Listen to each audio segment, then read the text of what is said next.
करते ध्वनि से स्वागत कीजिए।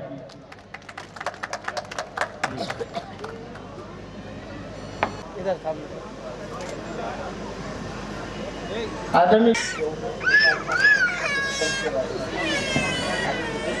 के उपलक्ष्य में यहाँ देवास की धरती से मैं शेर के माध्यम से अपनी बात को रखना चाहूँगा।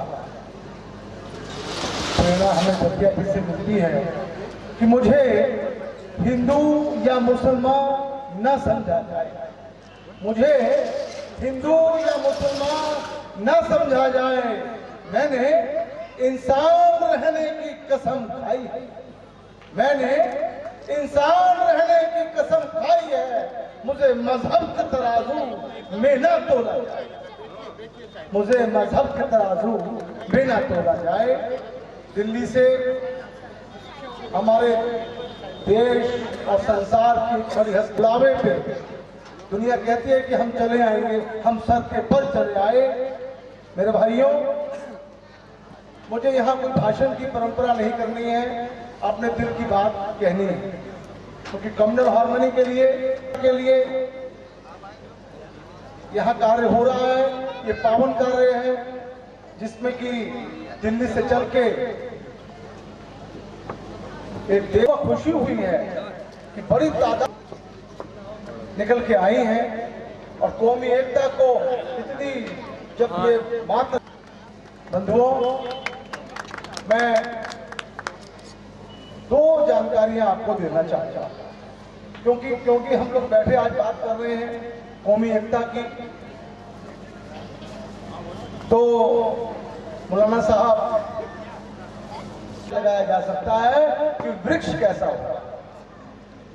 आपके पिता और कम्युनल हार्मनी के लिए पूरे संसार में जाने, आप सब जानते हैं कि राष्ट्रीय स्वयंसेवक संघ जैसा संगठन जिसके कि आज प्रमुख माननीय मोहन जी भागवत हैं, वैसे माननीय सुदर्शन जी उसके प्रमुख होते थे।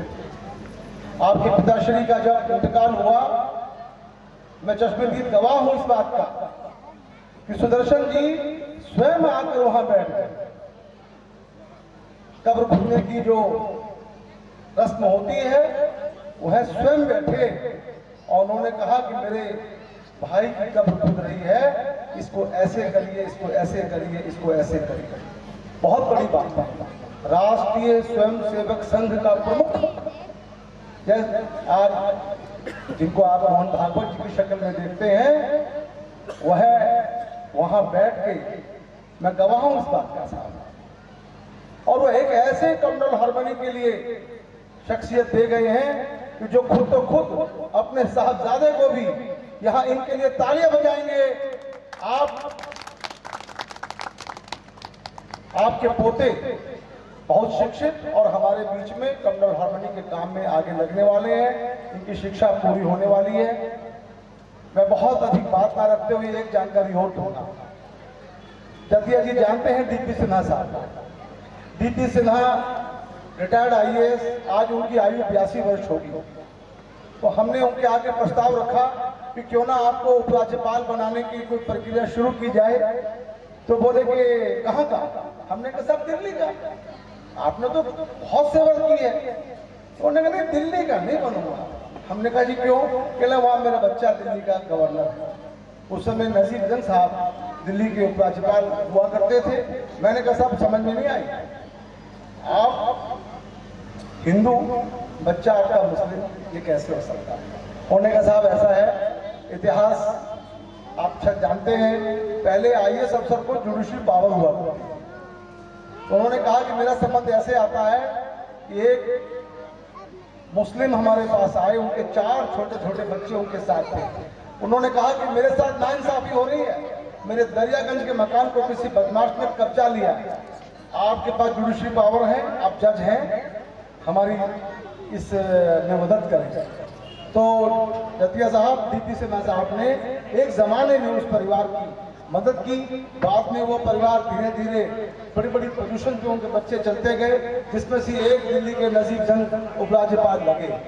तो कम्युनल हार्मनी कोई दिखाने की बात नहीं है साहब। उन्होंने कहा सर मैं दिल्ली राज्यपाल बनने की मैं नहीं सोच सकता, क्योंकि वहां मेरे पुत्र समान नजीर जंग बैठे। यहाँ पर बहुत आदरणीय बंसल जी को कहूंगा कि 2 शब्द अपने हमारे हम सबके मार्गदर्शक पूर्व केंद्रीय मंत्री श्रीमान जडिया जी, तमाम मंच पर उपस्थित महानुभाव, मैं समझता हूं कि इतनी बड़ी बड़ी हस्तियां मंच पर विराजमान है जो किसी परिचय का मोहताज नहीं है। मैं देख रहा हूं संत नाग जी बैठे हैं और बहुत सारे बड़ी बड़ी हस्तियां, और विशेष तौर पर आसिफ भाई की टीम के सभी युवा साथी, माननीय मेरे बुजुर्ग और मातृशक्तियों का काम किया है। मैं यहाँ पे कोई भाषण नहीं करना चाहता, क्योंकि आप भी जिनको सुनने के लिए ललायत हैं, मैं भी आज यहाँ पर उनको सुनना चाहता हूँ। और मैं आप सबको बधाई देता हूँ, जितनी बड़ी संख्या में मेरी माताएं बहनें जिनको इस समय रसोई में बहुत बहुत बधाई देता हूँ, और उम्मीद करता हूँ कि मेरी बहनों के इतने बड़े सहयोग से